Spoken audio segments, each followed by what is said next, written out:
एक दिन शुक्ला जी और उनकी पत्नी सुमन छत पर बैठकर सुबह की चाय का आनंद ले रहे होते हैं कि तभी शुक्ला जी के बड़े भाई का फोन आता है। राम राम भाई साहब, कैसे हैं आप? राम राम छोटे, मैं तो बिल्कुल ठीक हूँ। तू बता कैसा चल रहा है सब? जी भाई साहब, यहाँ सब ठीक है। आज इतनी सुबह सुबह कैसे याद किया? अब क्या बताऊँ, तूने तो गाँव आना जाना ही छोड़ दिया है जब से शहर में बस गया है। अब क्या बताऊँ भाई साहब, काम से फुर्सत ही कहाँ है। याद तो मुझे भी काफ़ी आती है सबकी, लेकिन अब यहाँ भी तो देखना ज़रूरी है ना। हाँ, ये बात तो है। अच्छा छोटे, वैसे मैंने ये बताने के लिए फ़ोन किया था कि अपना राजू है ना, उसकी नौकरी तुम्हारे ही शहर में लगी है। अरे वाह, ये तो बड़ी अच्छी बात है। हाँ, लेकिन एक दिक्कत है, उसका रहने का इंतज़ाम होने में अभी कुछ वक्त लग जाएगा, तो तब तक वो अपनी पत्नी शीतल के साथ तेरे यहाँ रुक जाएगा, अगर तुझे कोई परेशानी ना हो तो। शुक्ला जी ये बात सुनकर एक बार अपनी पत्नी की तरफ देखते हैं और बिना कुछ सोचे हाँ बोल देते हैं। अरे ये भी कोई पूछने वाली बात है, राजू मेरा भी तो बेटा है, भला मुझे कैसे दिक्कत होगी। आप उन्हें भेज दो, मैं यहाँ सब संभाल लूँगा।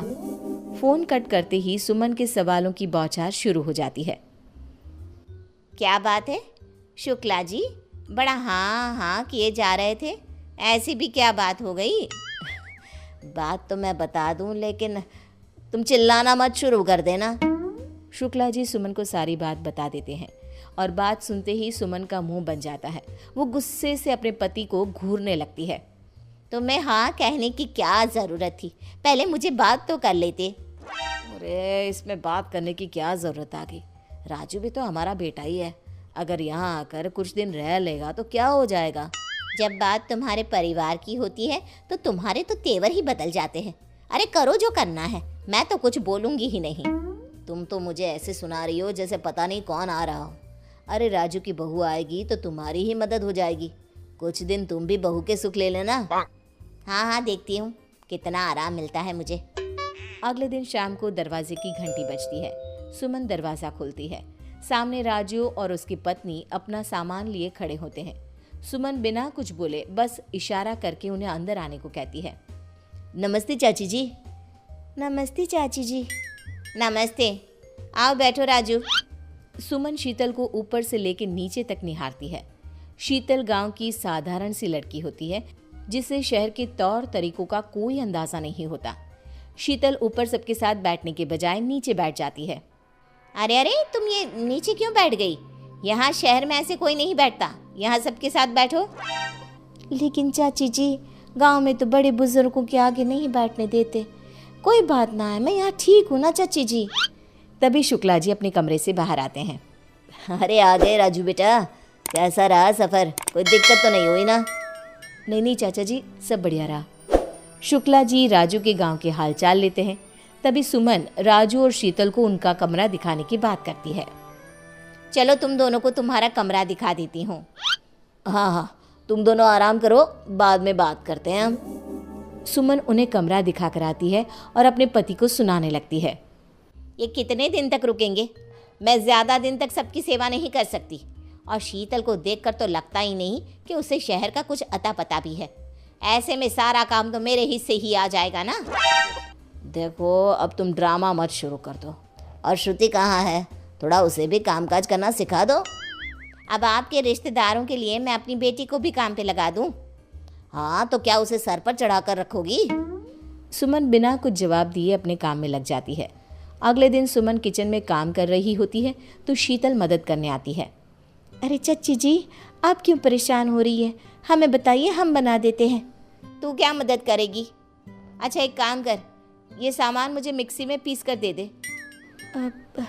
लेकिन मुझे तो मिक्सी चलानी नहीं आती, सुमन शीतल को ताना मारते हुए कहती है। अब तुमसे क्या काम कहूँ, तुम्हें यहाँ शहर का कुछ समझ में तो आने वाला नहीं। शीतल उदास हो जाती है। तभी श्रुति किचन में आती है। मम्मी देखो ना, मेरी ड्रेस पे ये कैसा निशान लग गया। अरे ये किस चीज़ का दाग लग गया? अब मुझे क्या पता, मैं क्या करूं, आज पार्टी में मुझे यही पहनना था।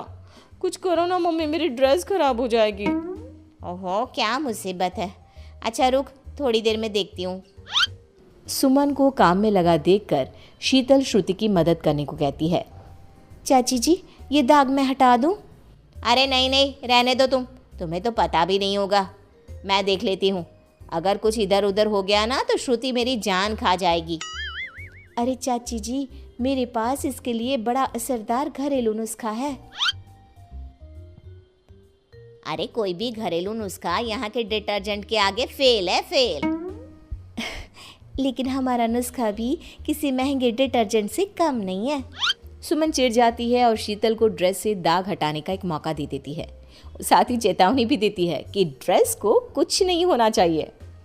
आप चिंता ना करिए चच्ची जी, ड्रेस को कुछ ना होगा। शीतल किचन में से थोड़ा गर्म पानी, नींबू और बेकिंग सोडा लेकर वहाँ से चली जाती है। थोड़ी देर बाद शीतल किचन में आती है और सुमन को ड्रेस दिखाती है। चच्ची जी देखिए तो, दाग निकल गया। अरे वाह भाभी, आपके नुस्खे ने तो कमाल ही कर दिया। मुझे तो लगा ही नहीं था कि ये दाग कभी जाएगा भी, लेकिन आपने कमाल कर दिया। सुमन हैरान हो जाती है, लेकिन शीतल को नीचा दिखाने के लिए उसे सुनाने लगती है।